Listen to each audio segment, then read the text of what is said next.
To literally motivate yourself to do anything, don't tell yourself you can do it, ask if you can do it. Here's why this matters. Your brain hates two things: unanswered questions and being told things it doesn't believe. So, by trying to hype yourself up and motivate yourself to do this thing by saying, yeah, I can do it, I'll be fine, I got this, just means the words are going to bounce off while your brain stares at you like, what?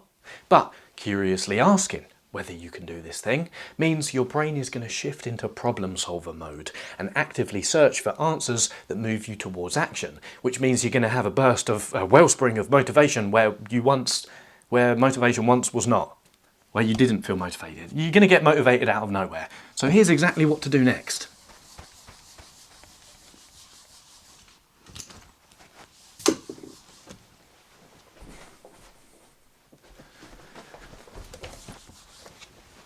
Socially, if you want to make a good impression on someone, you know, a first date or new people, but you're feeling a bit nervous before the interaction and you need a bit of a boost, don't tell yourself, I'll be fine, I'm confident.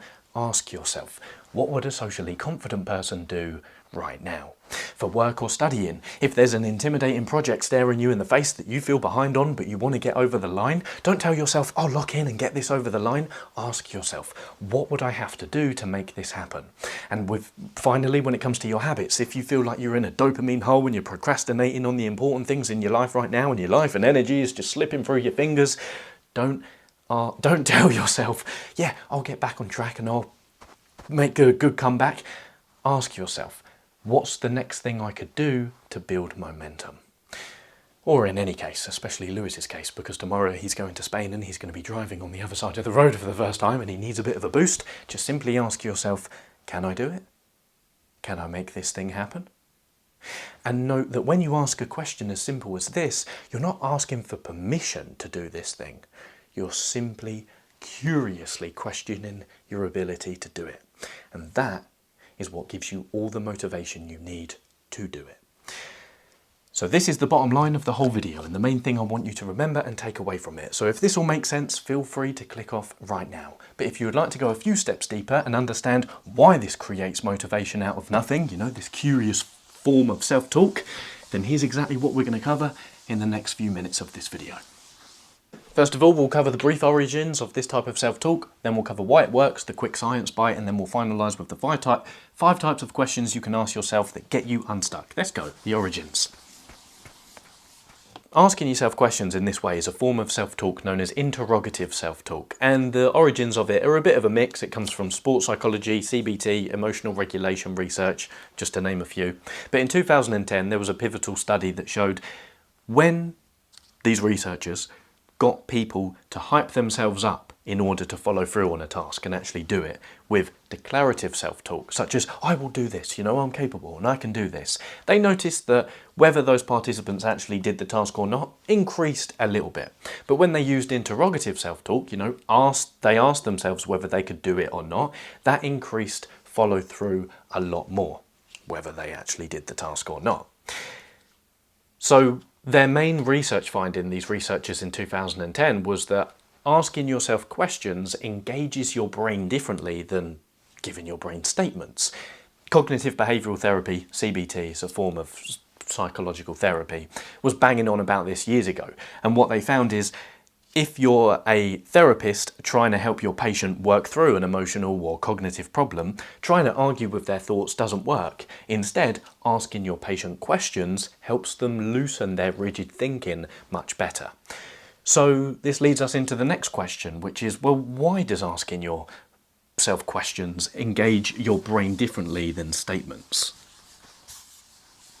There are 4 reasons why interrogative self-talk, in other words asking yourself questions, not only engages your brain differently but is so effective. The first reason is because it bypasses psychological resistance. The second is because questions activate search, not defense. The third is because they also reduce identity threat. And the fourth and final is because they use your brain's completion bias.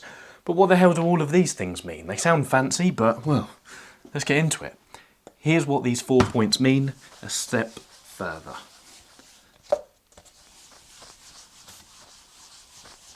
The first reason as to why interrogative self-talk is so effective is very simple, as are the last 3. Questions bypass psychological resistance. All we're saying here is your brain hates being told what to do. even by you. So when you use declarative self-talk along the lines of I must, I will, I should, yeah, this might work and increase your motivation in some scenarios, but most of the time it just increases the pressure your brain feels to act, therefore it will want to resist that action. Asking questions, on the other hand, with curiosity, such as how could I, or what's one way I could, increase your feelings and sense of autonomy. Here's why this matters. Autonomy is one of the key ingredients of psychological flourishing. And all it is your sense of how much control you have over taking action towards this thing or not. Psychologists have known for years through self-determination theory that your sense of autonomy, if that increases, so too does your motivation to do something increase. Hence, it's such a key ingredient of psychological flourishing. The bottom line is, the less autonomy your brain feels to do something or not, the more it will resist what you're actually trying to get it to do. In this case, which is act. The second reason as to why interrogative self-talk is so effective is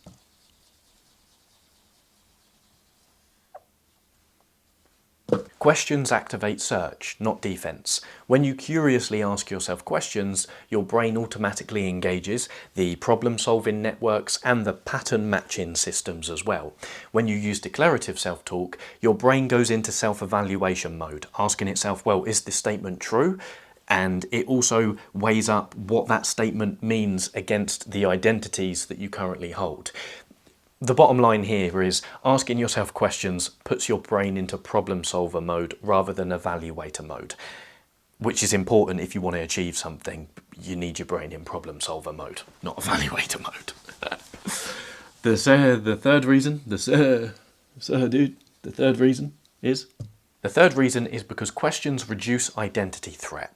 Human behaviour gets incredibly sticky and complicated when there is a mismatch between who you are and who you want to be. So when you use declarative self-talk along the lines of I am disciplined, I am confident, but deep down your brain doesn't believe that, that creates a lot of tension. Because it's stemming from a place of incongruence, there's a misalignment between your actions and the identity that you want to have. And that incongruence takes a lot of energy to be maintained because your brain is constantly trying to evaluate who you are and your image of yourself based on the things that you're telling yourself. And if those things don't match up, it's overanalyzing, and that takes a lot of energy to do, overanalyzing. But when you snap yourself out of that incongruence and entertain the possibilities within the questions of, well, what would a disciplined person do right now? Or what would a confident person do right now? Your brain can work with this because it's not like you're trying to force an identity which clearly doesn't match your actions right now. Instead, it's almost as if you're seeing yourself in the third person and you're not trying to cement yourself into a hole you don't fit into. Instead, you're simply expanding your mind open to the possibility of stepping into a new hole.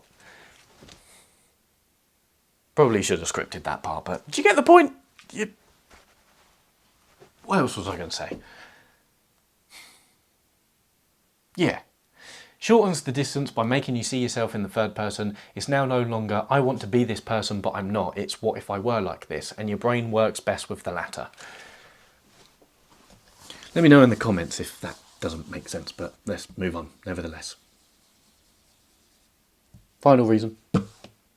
The final reason why interrogative self-talk is so effective is my favourite one.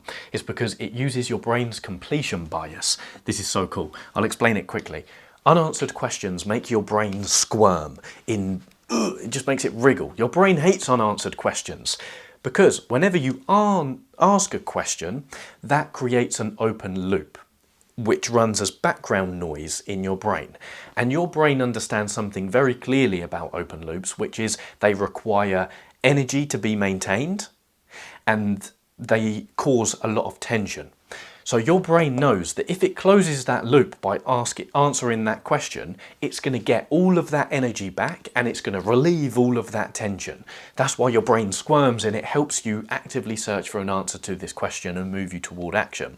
What does this explain here? One very clear thing, which is this explains why when you're in a state of low motivation, maybe you're in a dopamine hole when you're spiraling into procrastination or what have you, and you have no energy, asking the right question, interrogative styley, can seem to just move you towards action even when that's the last thing you want to do. And by asking that question, your brain goes on the offensive, searches for it, answers the question, and then once it's answered, you seem to get an abundance of well springs of energy back. Where did that come from? Ah, my brain closed a loop. Yeah. What am I doing with my life? So now we've covered the 4 reasons and the quick science bite. Let's end on a practical note. Here are the 5 types of interrogative questions that you can keep close and ask yourself whenever you need them most. The first 3 types of interrogative self-talk questions are, and by the way, seems like a lot, we'll whiz through them, and by the way, in the pinned comment on this video, I'll put these notes so you can take the examples and everything we're covering here, so you don't have to think, oh, I've got to memorize everything.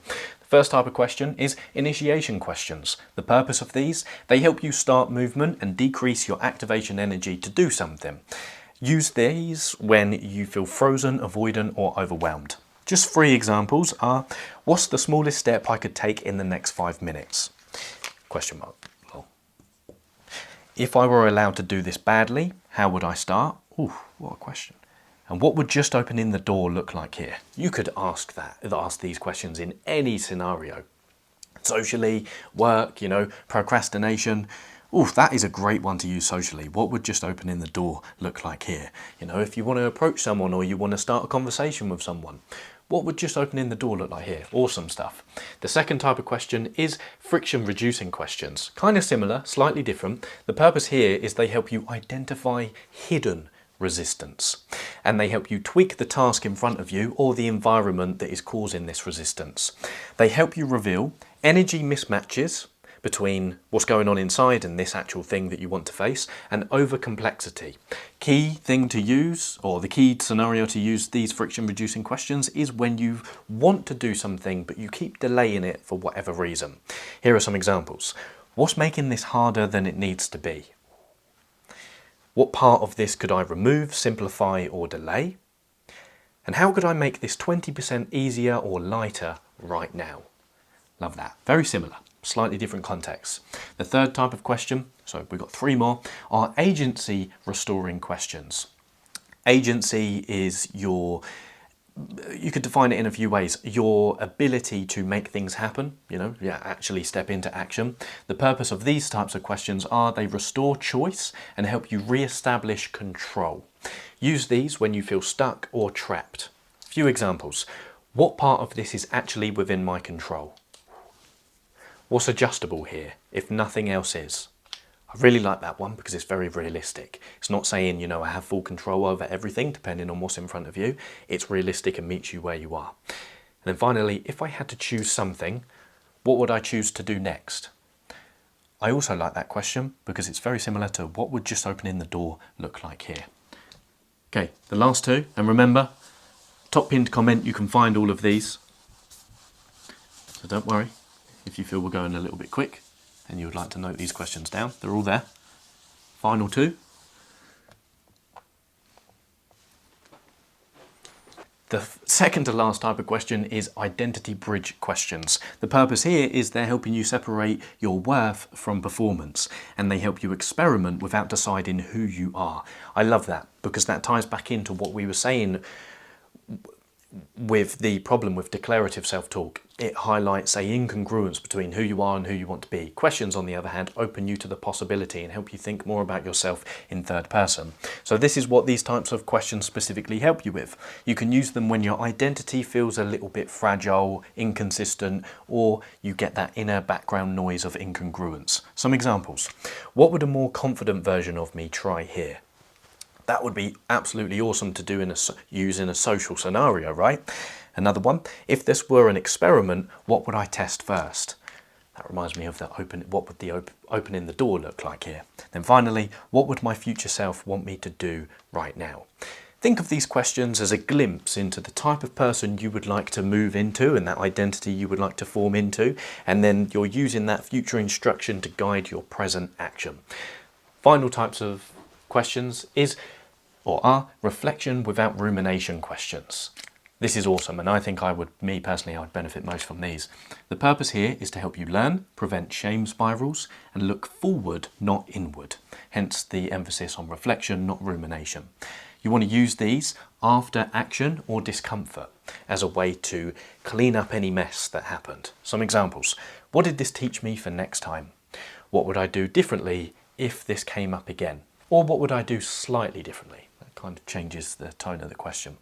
And what's one adjustment that would improve the next attempt?